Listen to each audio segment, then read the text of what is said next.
Right, well, this afternoon we are going to be looking at Daniel chapters 4 and 5, the sort of sandwich in between the two that we did last week. And I've entitled it The Hubris of Kings, to think about the way that these kings, these Eastern potentates, were so self-satisfied, so self-reliant, and yet, as Daniel's statue that we heard about in chapter 2, they had feet of clay. They didn't really last the course.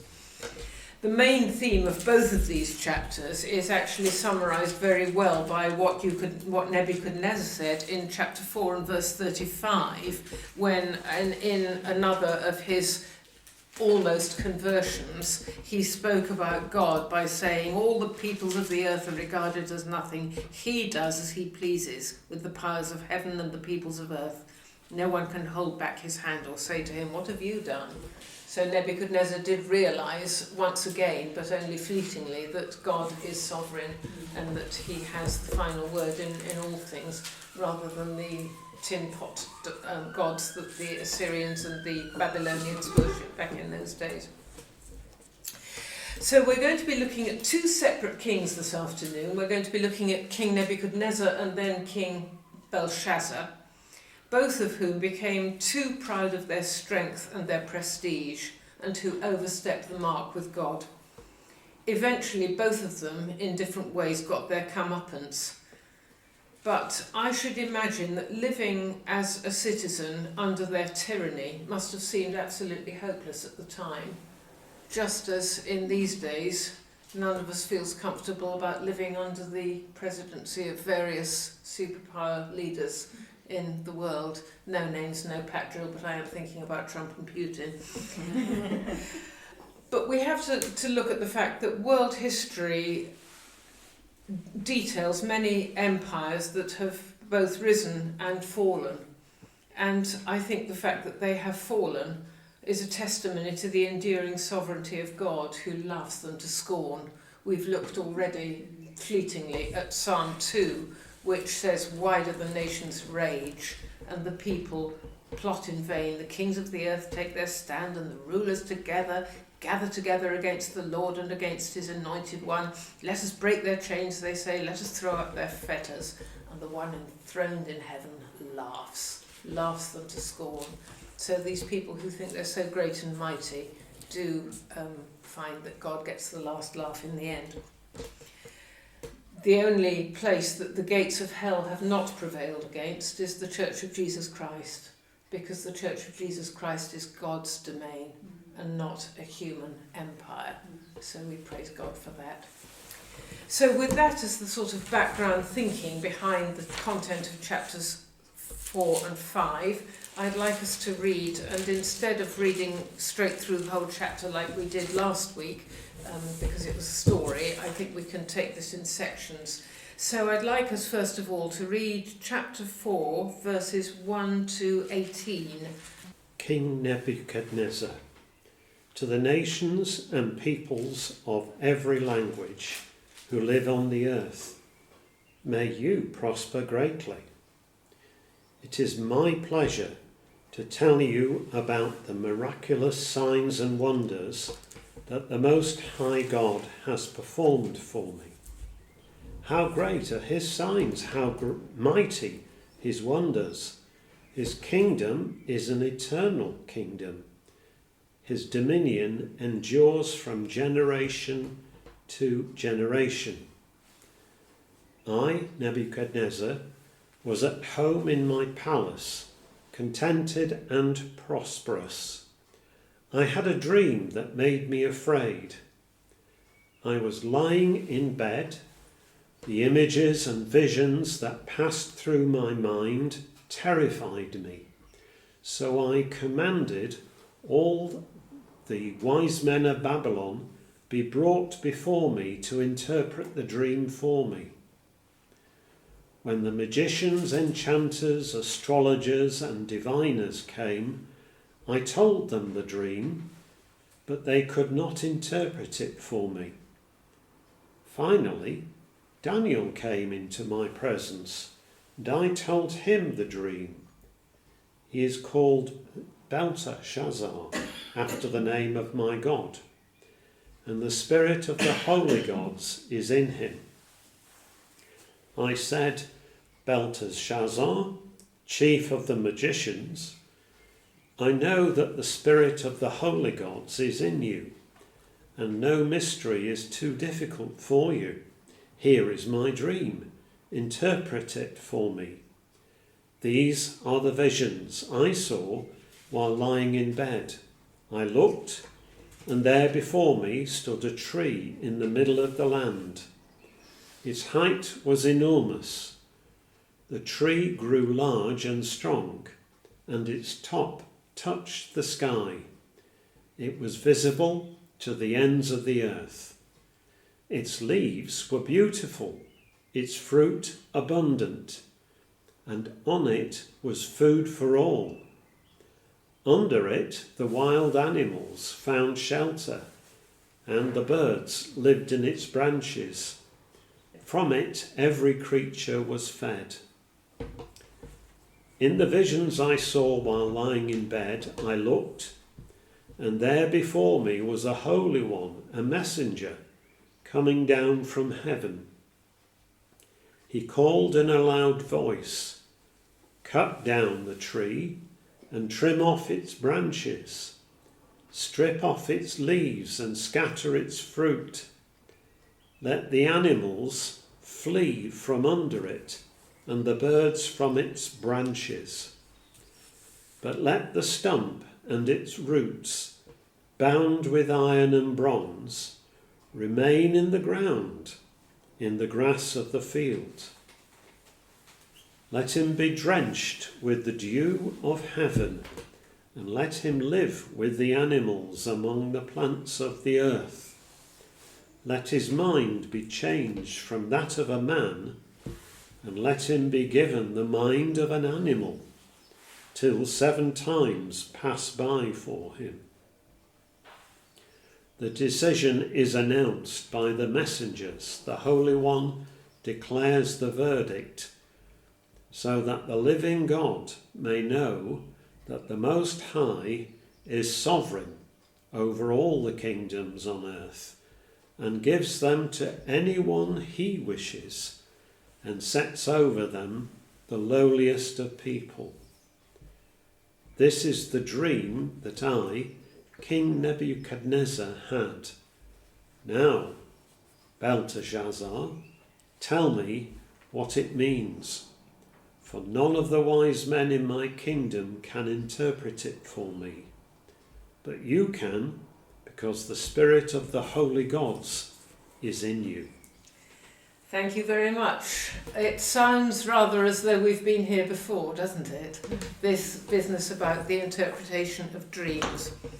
But it's very interesting to hear how it begins, because Nebuchadnezzar has at last begun to show a certain degree of respect for Daniel's God, even though he still seems to consider his own gods to be superior. He seems to have turned to God as a result of his experience, but these apparent conversions do tend to be very short-lived, because he gets back on his self-inflicted high horse once again. But the imagery of the king and his kingdom as a tree, which seems to be the predominant image in this particular dream, is not new. The imagery is come across in other parts of the Old Testament, particularly in the prophecy of Ezekiel, which is not quite contemporary with Daniel, just about a generation before, but sort of overlaps to a certain extent. Ezekiel is often thought of as the prophet of the exile, because he had a very long ministry that spanned the period before and during the exile in Babylon. And he prophesied against various parts of the world, but in Ezekiel's prophecy, the notion of Egypt came up again, which is quite interesting, really, because Egypt seems to belong to the earlier part of the Old Testament. We think of Moses and the Exodus and so on. But the pharaohs of Egypt still did their fair bit of saber rattling, even up in these times. And in Ezekiel chapter 31, Ezekiel has a prophecy against the then Pharaoh of Egypt and says this: "Son of man, say to Pharaoh, king of Egypt, and to his hordes, who can be compared with you in majesty? Consider Assyria, once a cedar in Lebanon with beautiful branches overshadowing the forest. It towered up on high, its top among the thick foliage. The waters nourished it, deep springs made it grow tall, the streams flowed around its base." And it goes on to talk about the Assyria being like a tree, which is what Nebuchadnezzar of Babylon has also dreamt about. But then he says, still speaking to Pharaoh, "Which of the trees of Eden can be compared with you in splendour and majesty? Yet you too will be brought down with the trees of Eden to the earth below, and you will lie among the unholy with those killed by the sword." And so here is Assyria and the Pharaoh of Egypt being compared to a tree which had its day but is being chopped down. And here we have it again in Daniel. And the reference to Eden, of course, reminds us of the tree with which Adam and Eve originally abused the power of God. They had dominion, but they wanted to be like God, and that dominion turned to domination. And we're seeing the repercussions of that decision in the world today, big time, are we not, as we have seen domination over the earth and the despoiling of God's gift to us. Earthly rulers do have huge authority and responsibility invested in them, but they should always remember that it is exercised under and not over God. So Nebuchadnezzar and his dreams. By now some familiar themes are emerging. The wise men, the magi of Babylon, couldn't interpret the dream, but at least he did them the favour of telling them what he dreamt on this occasion, because if you remember in chapter 2, the first time round, he was saying to these wise men of Babylon, "You tell me what I dreamt, and then you tell me what it means." And of course they couldn't, but Daniel could by the moving of God's Spirit within him. But this time Nebuchadnezzar at least has the sense to describe his dream to these magi, even though they were completely stumped. Oh dear, tree stump. Sorry, that was not intentional. The themes are coming on. But the king obviously respected the superiority of Daniel's God, because he says in verse 7, the magicians, enchanters, astrologers and diviners came to interpret the dream, but they couldn't. But finally Daniel came into my presence. He is called Belteshazzar, after the name of my God.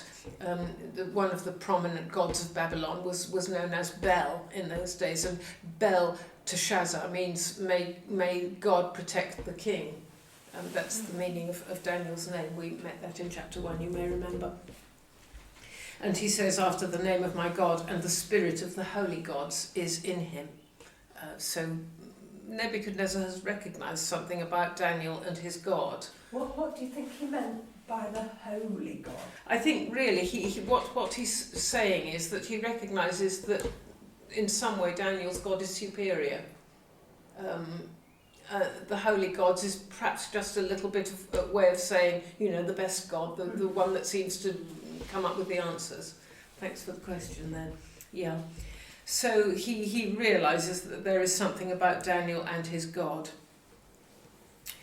So this is a dream which has quite a bit of detail in it. I draw your attention to some of it because a lot of it is self-explanatory. But the idea that this tree was lush and was a haven for all the wildlife and the birds, and it was fruitful and so on.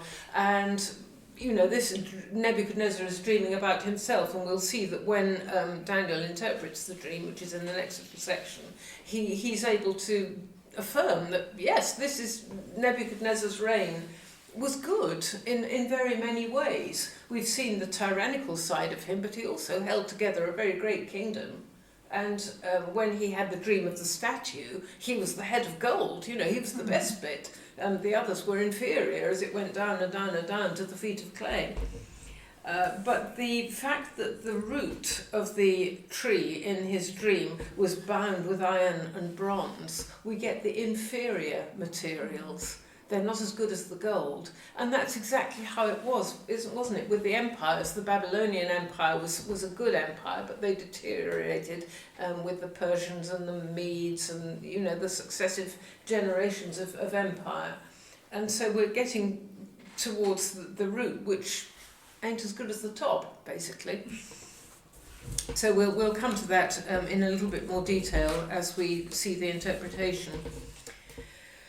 But this dream is laid out before Daniel. Oh, and another, just a little detail, in verse 16, let his mind be changed from that of a man and let him be given the mind of an animal till 7 times pass by for him. And 7 is this number that keeps coming up in apocalyptic literature, and we do have to be careful not to try and number crunch it, because that's really not the point. We get into predictions which, so many predictions, particularly of the Lord's coming again, have fallen completely flat over the centuries, and we do have to be careful not to make this a sort of mathematical formula. But 7 in the Bible is God's number. It's a number of completion. It's a number of perfection.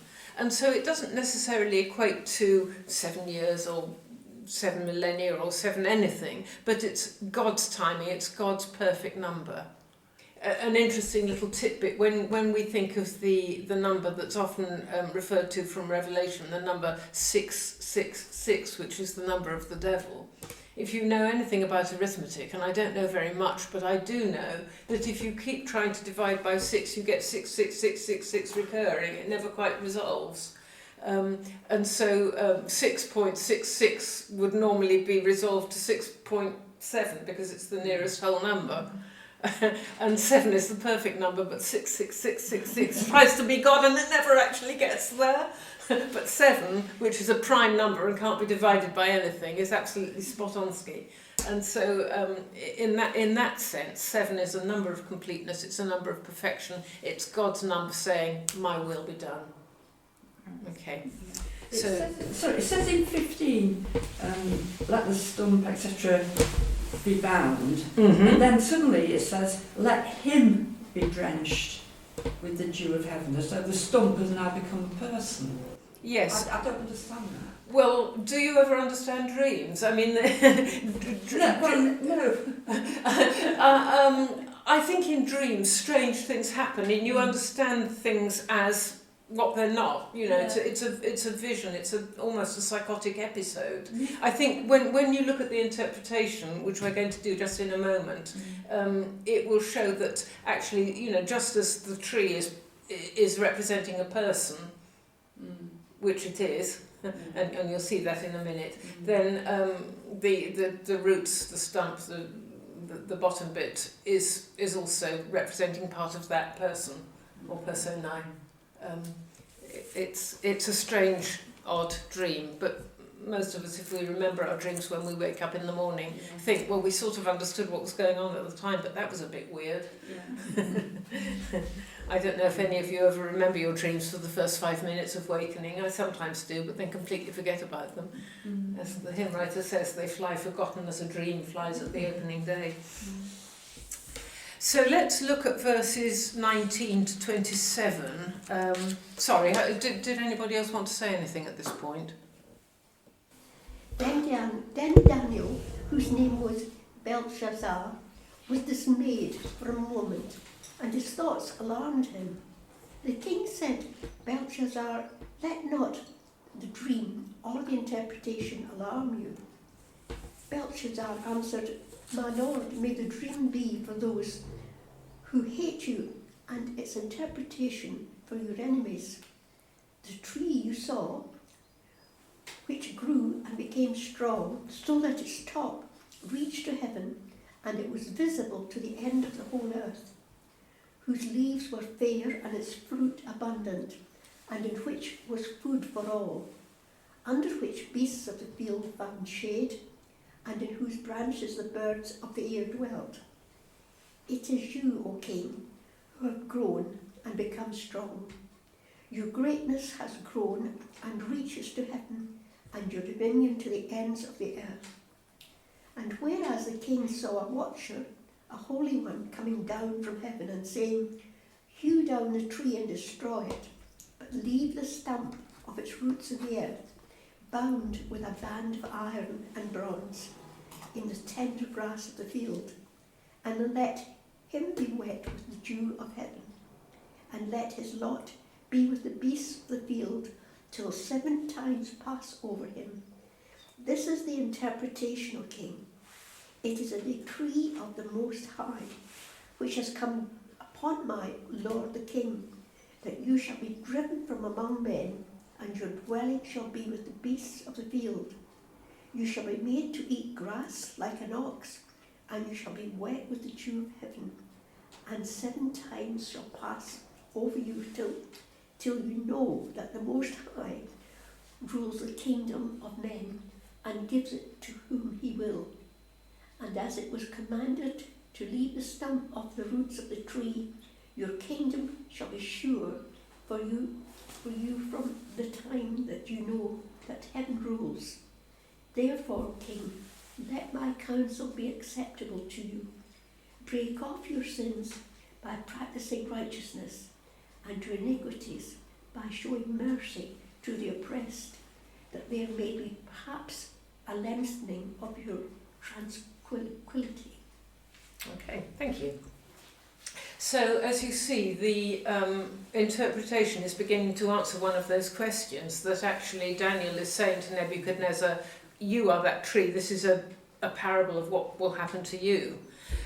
It's interesting that Daniel, when he first is called upon to interpret the dream for the king, is perplexed and terrified because, of course, although Nebuchadnezzar has shown favour to Daniel in the past, Daniel now knows that he's going to have to say something very unfavourable towards Nebuchadnezzar. You know, you're going to suffer this extraordinary fate, and knowing how how unpredictable Nebuchadnezzar could be, it could easily have been a case of off with his head, you know. But so Daniel has this natural terror in interpreting for him, and says, you know, my lord, if only this was about your enemies and not about you. Cringe, cringe.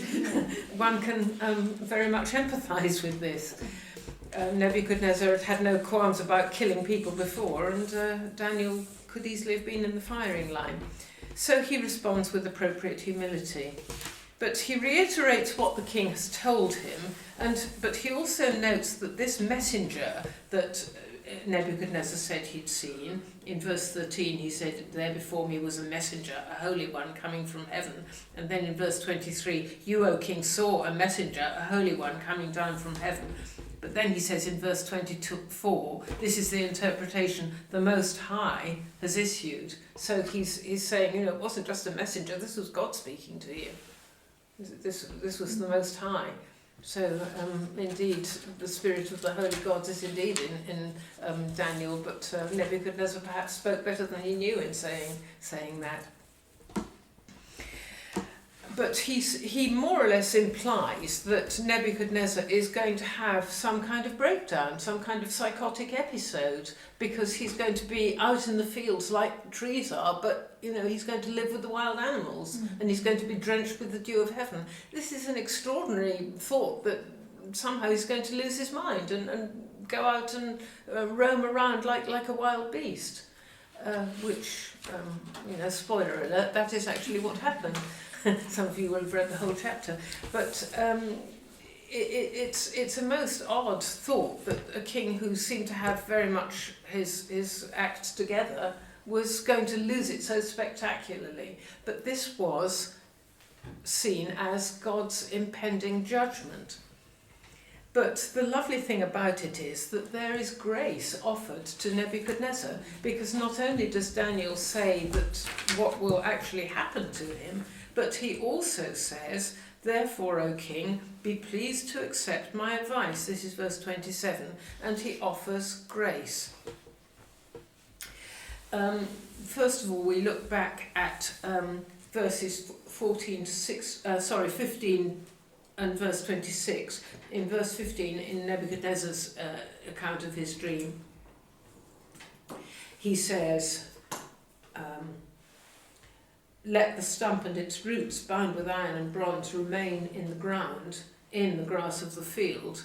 And in verse 26, in the interpretation, the command to leave the stump of the tree with all its roots means that your kingdom will be restored to you when you acknowledge that heaven rules.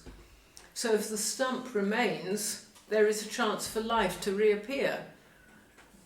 There's been an awful lot of publicity in recent weeks about the felling of the sycamore tree at the Sycamore Gap on Hadrian's Wall.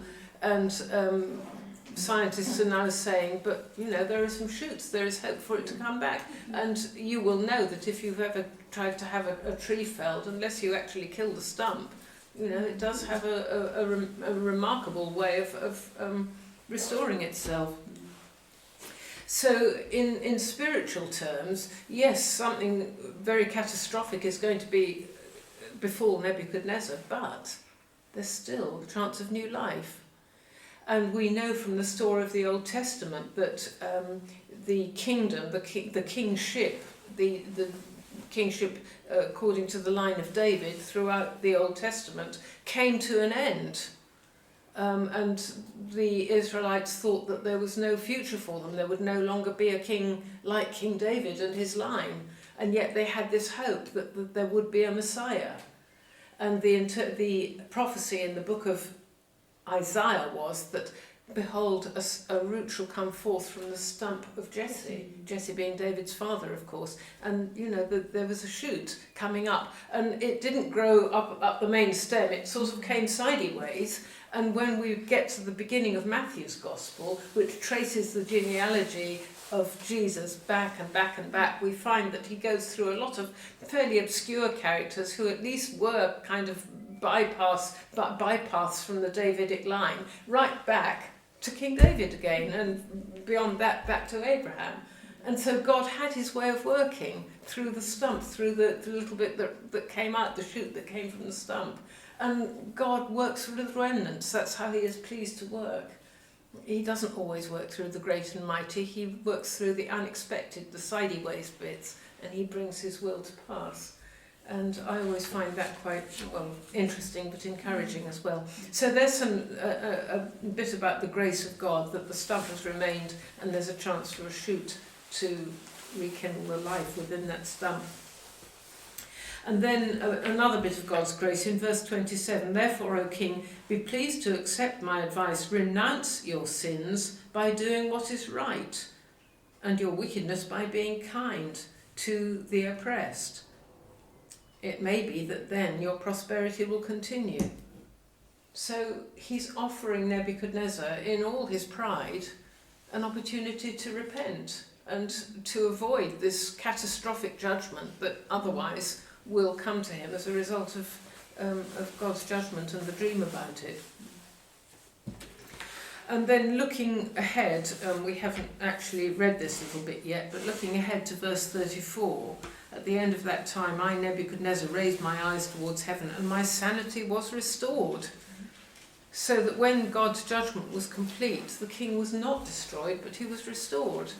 I've often heard it said that God is the God of second chances, but I think God is also the God of second and third and fourth and fifth and umpteenth chances, because, for all that we sin and our pride comes before a fall, and we fall spectacularly sometimes, some of us, and yet, God can forgive and restore and forgive again and restore again. Such is his grace. Not that we should presume upon that grace, but by God, aren't we thankful for it? So despite the fact that Nebuchadnezzar has got far too big for his boots, far too proud, he is being given the opportunity to return to God. And even if he doesn't, then after the judgment, God will still give him the opportunity to be restored, which I think is really quite wonderful when you think what Nebuchadnezzar was actually responsible for in the history of God's people and in the whole conduct of the exile.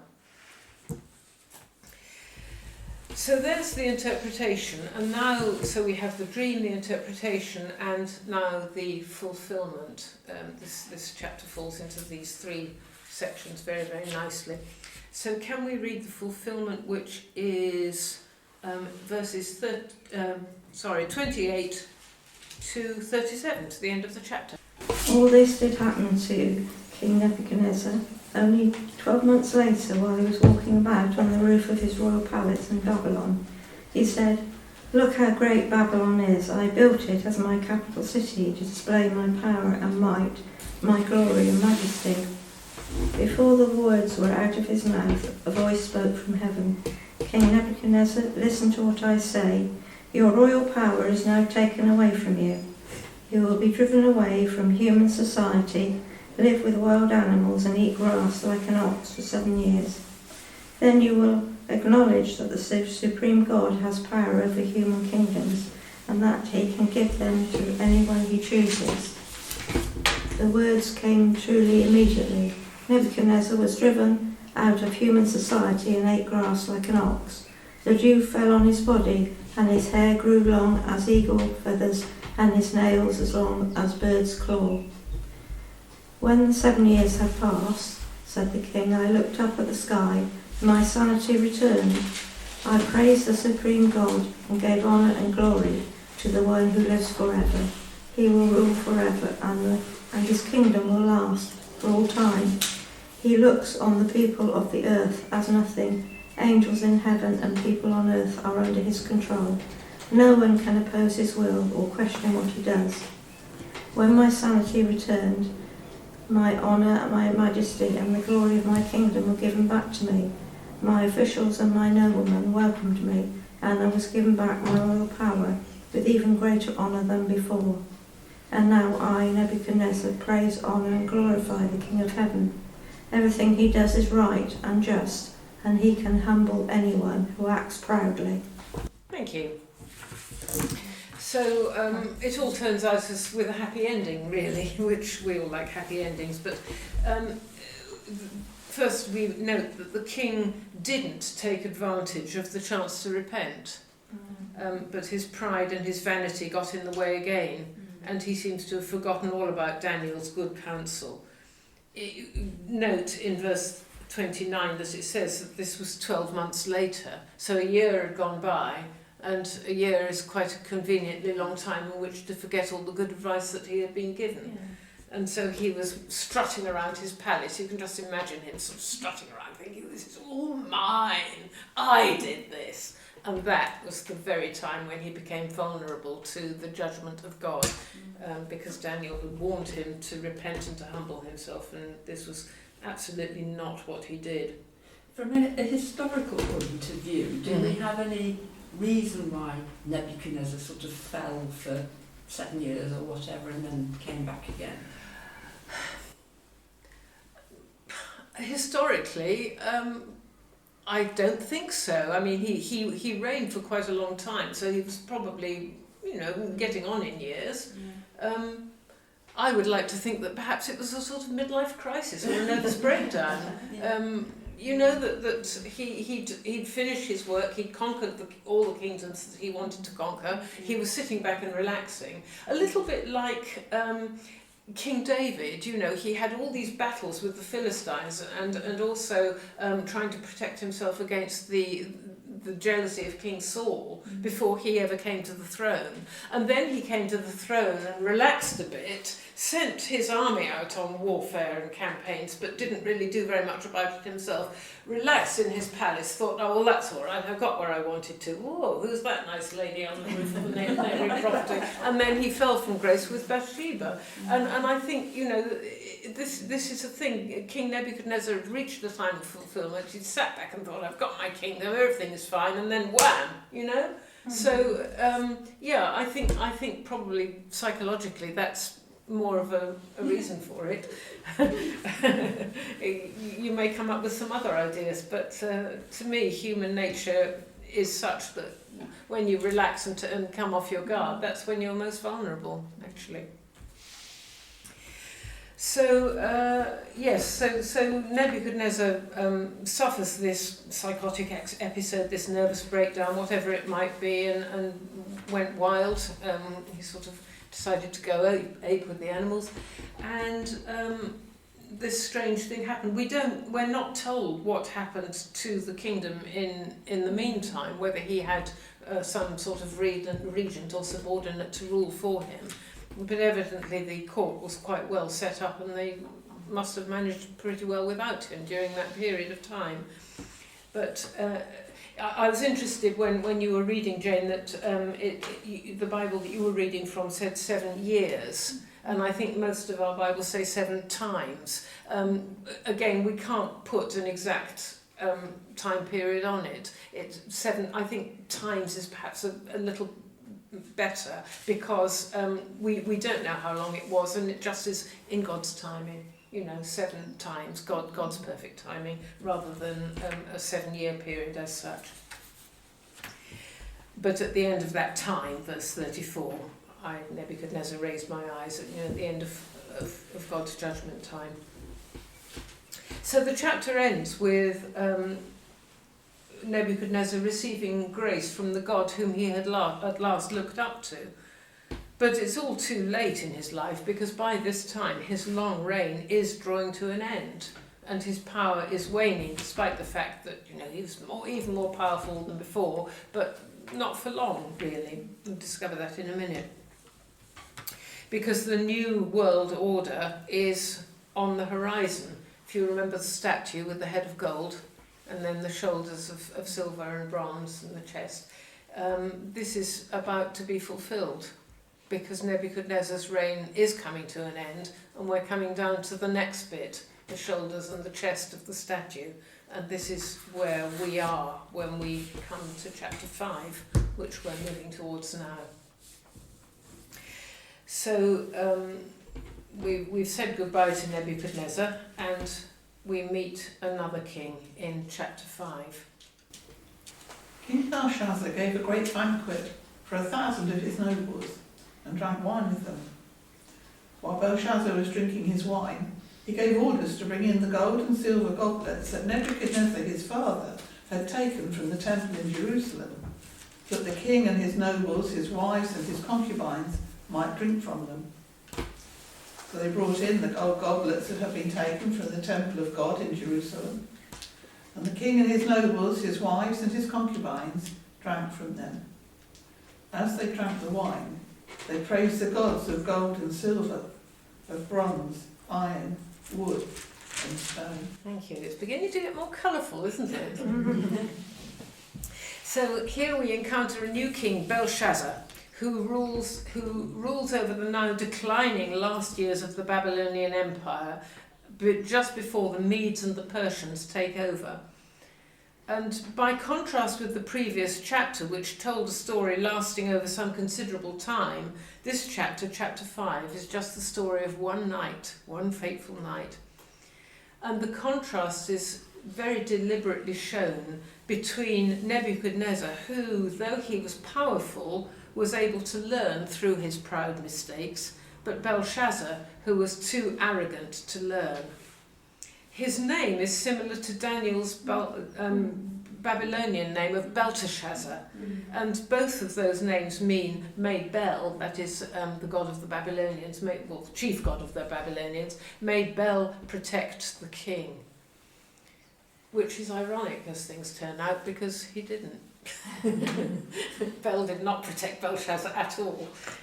He gets his comeuppance in this chapter. I've been looking forward to this chapter because I do find it very colourful, and in a way it's exciting, but in a way I find it quite amusing, although it's horrific, but it's quite amusing because the one enthroned in heaven laughs, and I just feel that we're allowed to have a little bit of a laugh with God for this.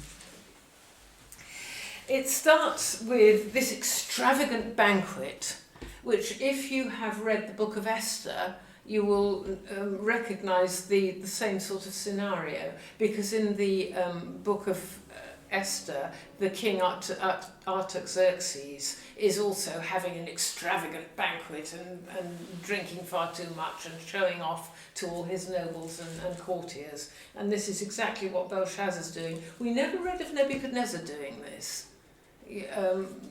Sort of showing off to his courtiers in this sort of way. The audiences with Belshazzar seem to be very much more private and personal, but this is very public and ostentatious.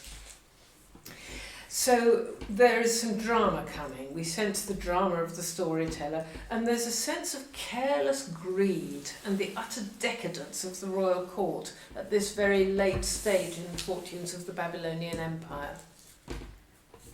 Looking back to chapter 1 and verse 2, we discover that when Nebuchadnezzar took over the residents from Judah and Jerusalem and captured the treasures from the temple, it says, the Lord delivered Jehoiakim, king of Judah, into his hand, along with some of the articles from the temple of God.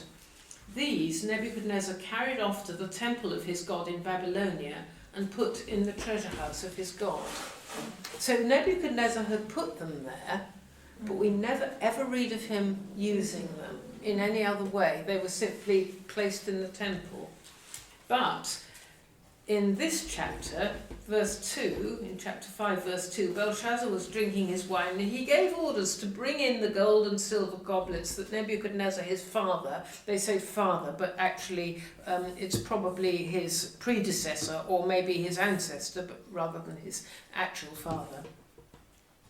Nebuchadnezzar, his father, had taken from the temple in Jerusalem, so that his kings and his nobles, the wise, his wives and his concubines might drink from them. So they'd taken these out of what was to Nebuchadnezzar his sacred space, and they started to drink from them, all and sundry, and then praising the gods of iron, stone, and so on. This was a total, it's supposed to be a picture of absolute idolatry, and that's what had happened. Now, these gold and silver articles, if you read earlier in the Old Testament, when the temple was being furnished and established, there was a holiness and a sacredness about all the articles that were part of the worship that was in the temple, and everything had to be made according to very specific measurements and instructions, and they had to be handled with great care and great love by the Levites and so on, and different groups of people were instructed to have care of these different articles,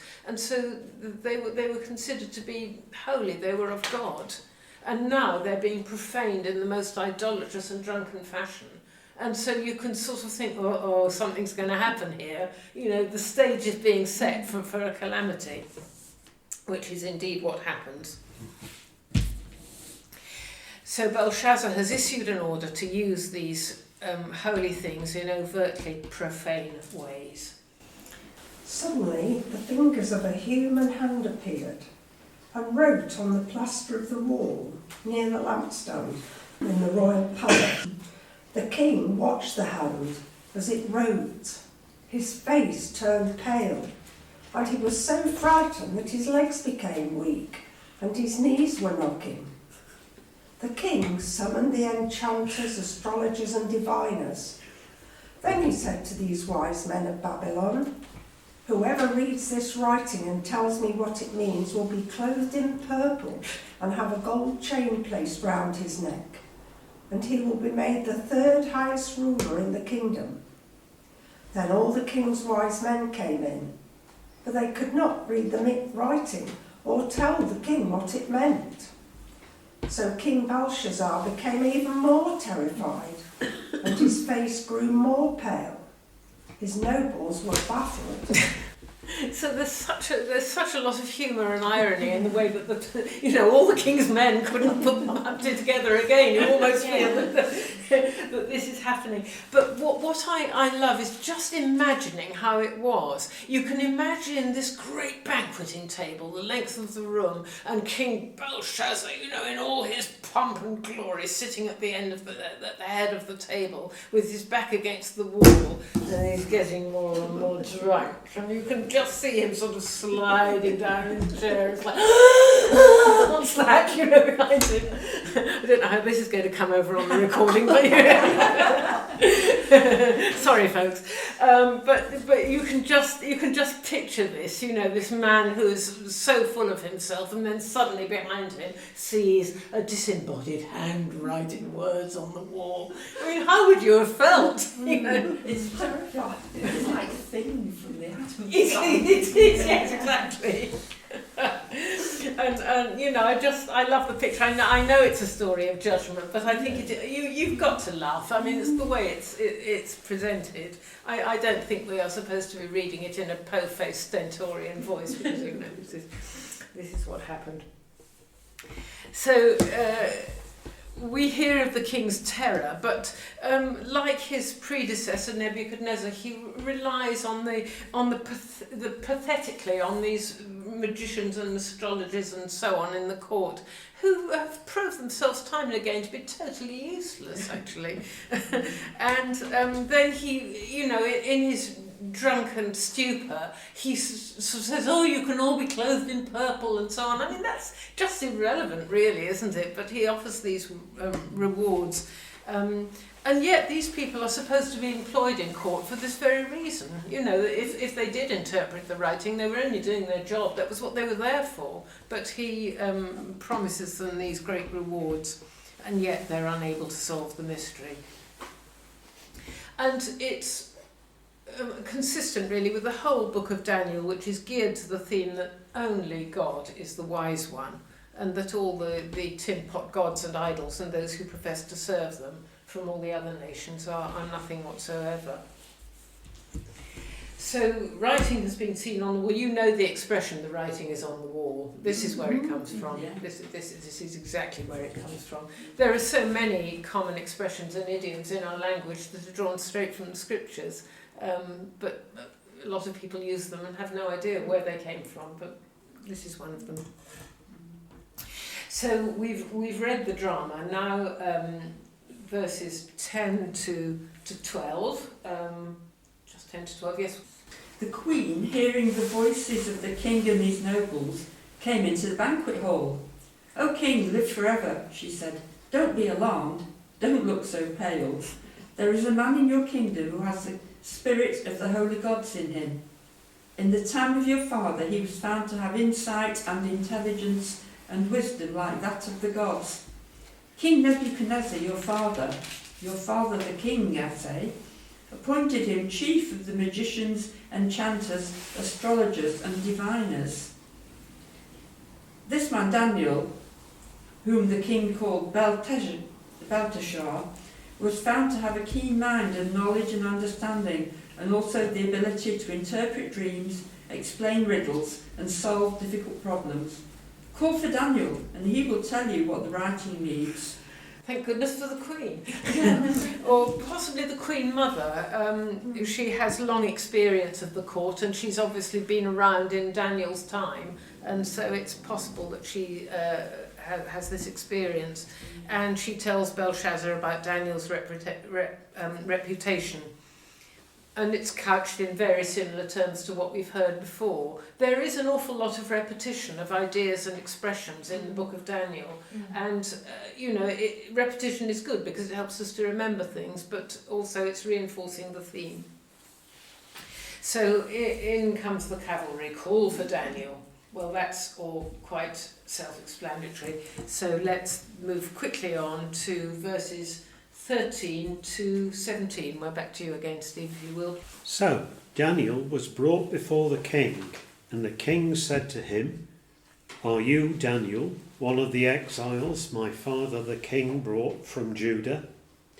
I have heard that the spirit of the gods is in you, and that you have insight, intelligence, and outstanding wisdom.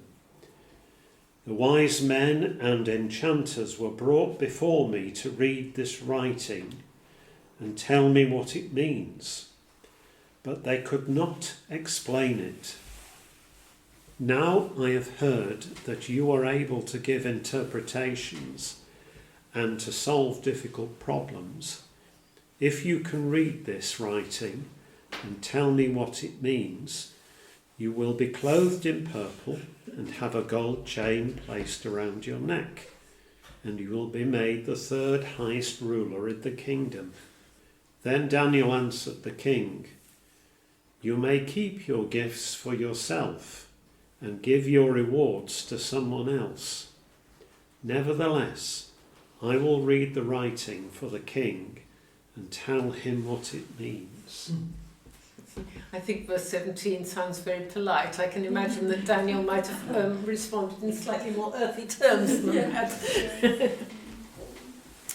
But considering that Belshazzar is drunk and terrified, he seems to receive Daniel with surprising courtesy. Maybe some time has passed and he's calmed down a little bit, and his nobles have sort of soothed him. He's been shocked into sort of sobriety. He's shocked into sobriety, yes. But he expresses confidence in Daniel and offers the same ridiculous reward that Daniel has no interest in whatsoever. And particularly, I think in the case of Daniel, he has no use for such an incentive because he serves God by faith and not for gain. And, he would shun any reward because that wasn't what he was there for. He was there to serve God and not to pander to the king. And we never find him pandering to the kings that he encounters in this book. We find him duly reverential, but never pandering to them. So he says, yes, I can do it, and I will tell him what the words mean. We haven't got to the words yet, have we? But, there's a little bit of suspense in the story. The trouble is most of us have read it before, so we know what's coming. So that was 13 to 17, again, perfectly self-explanatory. Let's move on now to 18 to 23. O King, the Most High God, gave Nebuchadnezzar, your father, kingship and greatness and glory and majesty. And because of the greatness that he gave him, all peoples, nations and languages trembled and feared before him. Whom he slew, and whom he kept alive, whom he would be raised up, and whom he would be put down. But when his heart was lifted up, and his spirit was hardened, so that he dealt proudly, he was deposed from the kingly throne, and his glory was taken from him. He was driven from among men, and his mind was made like that of a beast, and his dwelling was with the wild asses. He was fed grass like an ox, and his body was wet with the dew of heaven, until he knew that the Most High God rules the kingdom of men, and sets over it whom he will.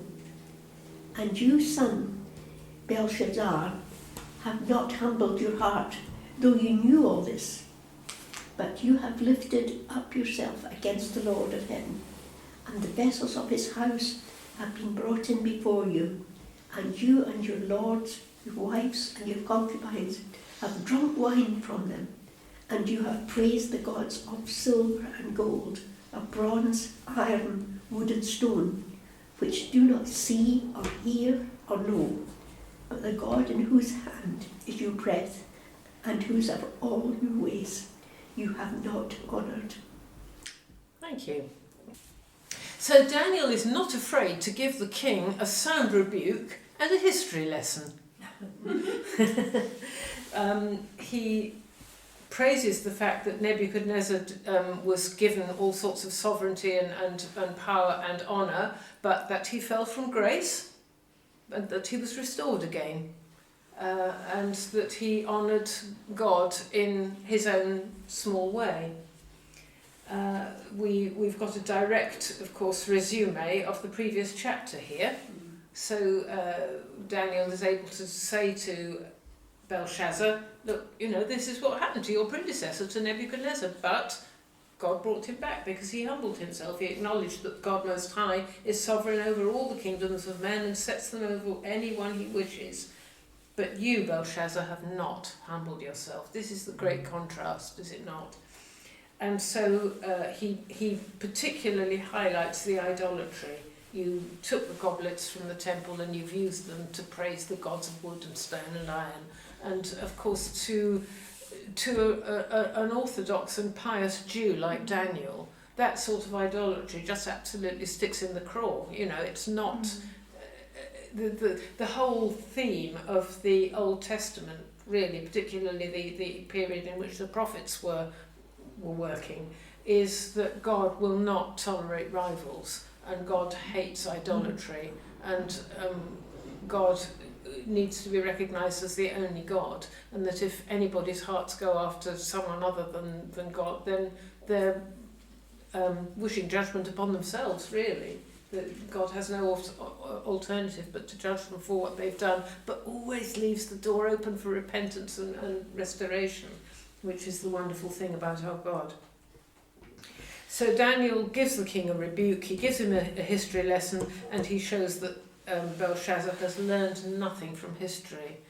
Oh, isn't that human nature all over? You know, we say, why do we let it happen again? And we do let it happen again.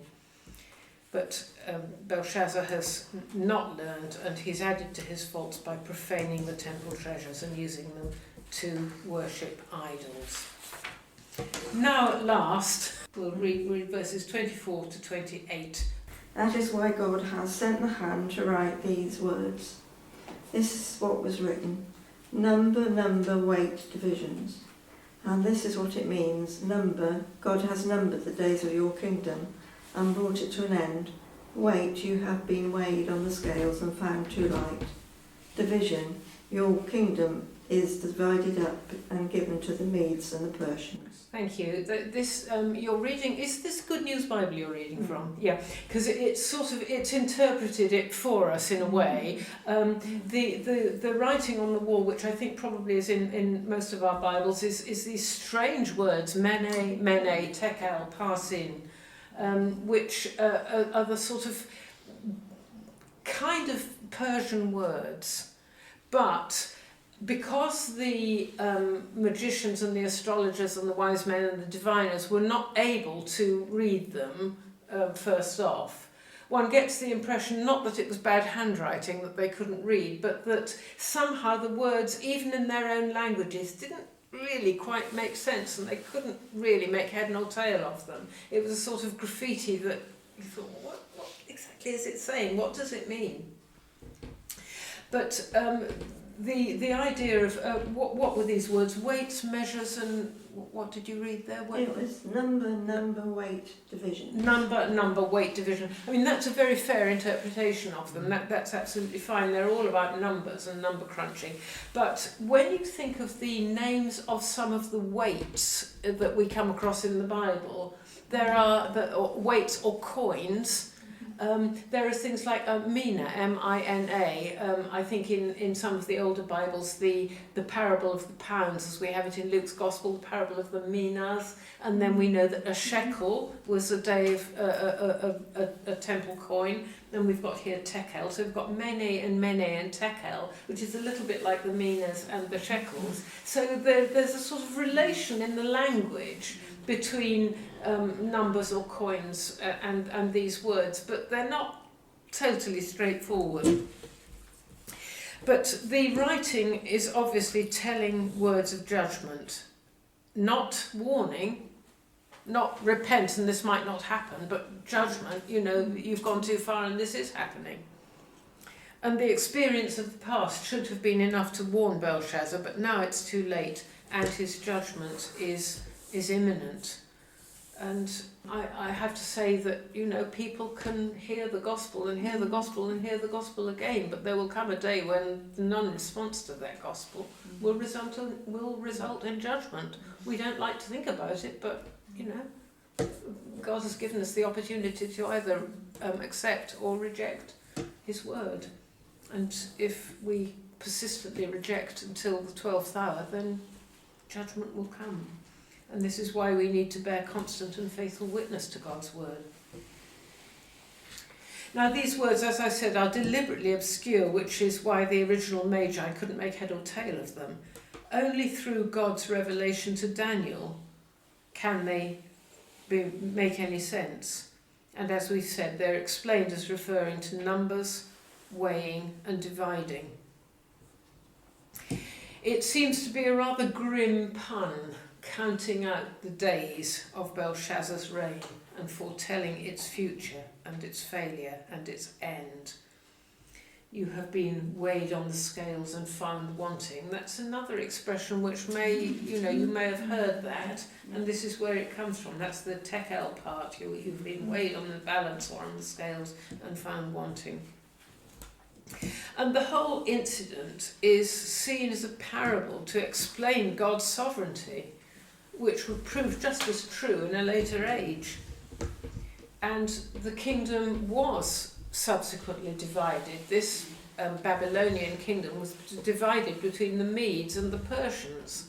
And as we've said, this language seems to be a sort of Persianish version of the language, but not exactly quite easy to understand. And the division was coming. Perez, your kingdom is divided and given to the Medes and the Persians. It's a sort of divide and rule situation, is it not? And it's fulfilling the vision of the silver part of the statue, showing that Daniel's own prophecy is coming true in his lifetime. The little bit of irony that we haven't read verse 29 yet. Let's just read verse 29. Then at Belshazzar's command, Daniel was clothed in purple.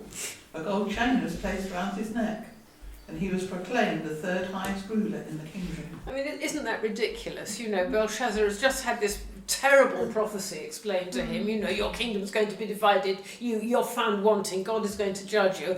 Okay, then just dress up the prophet in all these nice, fine things. You know, it just shows that he's an empty-headed ruler, really, does it not? So it was at least keeping his promise. Well, he was keeping his promise, yes, true. The reward which he didn't really want was foisted upon him anyway, yeah. It's funny that he's made the third highest ruler, not the second, but the king. I know. Maybe the Queen had something to do with it. Yes. And verses 30 and 31, well, climax. That very night, Belshazzar, king of the Babylonians, was slain. And Darius the Mede took over the kingdom at the age of 62. Yes, quite a delicious little the detail that we didn't really need to hear. The denouement of a dramatic night.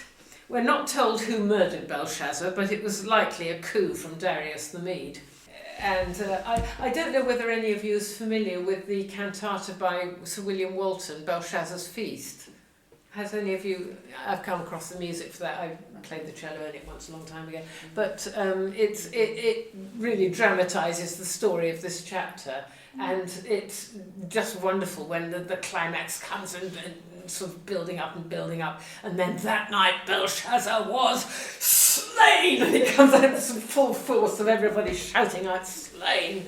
And you can just imagine the troops coming in and saying, now we've got him, you know. Darius, the coup from Darius the Mede. But I want to read some verses from Jeremiah. In Jeremiah chapter 51 and verses 37 to 40.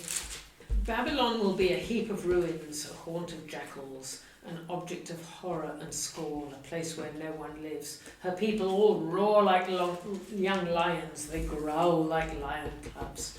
But while they're aroused, I will set out a feast for them and make them drunk, so that they shout with laughter, then sleep forever and not awake, declares the Lord.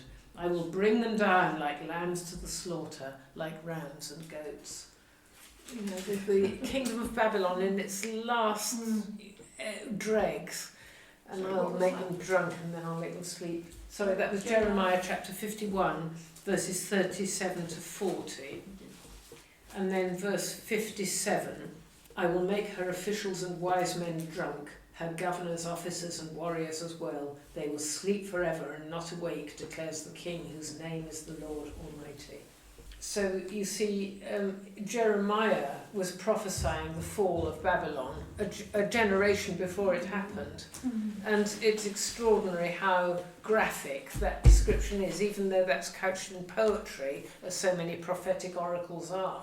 And yet, you know, it paints the picture for us, doesn't it, of Belshazzar's feast and the drunkenness, and the fact that in their drunkenness they were slain in all the blood and gore. So an amazingly prophetic oracle from the previous generation which foretold exactly how the increasingly corrupt nation of Babylon would come to its very sticky end. and Darius the Mede took over at the age of 62. We really needed to know that, didn't we? Which actually is quite a good age for Old Testament times, isn't it? When you think about it. But we met Darius, of course, last week, because Darius was the one who was presiding over the kingdom when Daniel was put in the lion's den. We sort of skipped a reign, and we've come back because we wanted to link those two chapters. But we've met Darius, and he was in a very similar mould, as you will remember from last week. The fact that, you know, he was so vain that he allowed his governors to say to him, oh, you know, if anybody worships anybody other than you, O king, and, you know, his pride was being fed and fuelled. But he eventually had his comeuppance as well. So Daniel, you know, he really worked for a very long time and saw kings coming and going, and still he retained the favour of the royal court and was able to interpret their dreams and preside over their nightmares, really. So there we have it, chapters 4 and 5, and the next instalment of Daniel will actually be on Sunday when I'm preaching on Daniel chapter 7.